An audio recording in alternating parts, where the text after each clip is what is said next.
อดภัยขึ้นสูงลงซาทำเวลาได้หลายๆขอทีมงานแอด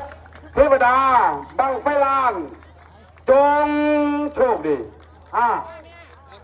สี่สามสองหนึ่งไป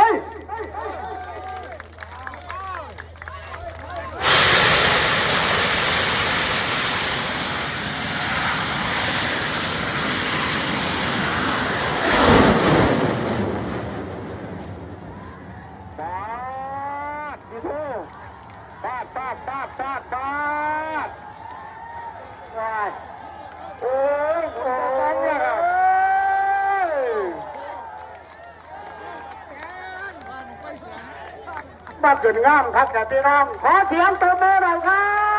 บสุดยอดของการเดินทางตามอัดได้ในวันดีนะครับยังเป็นเวลานะครับตามดูแลตื่นสาม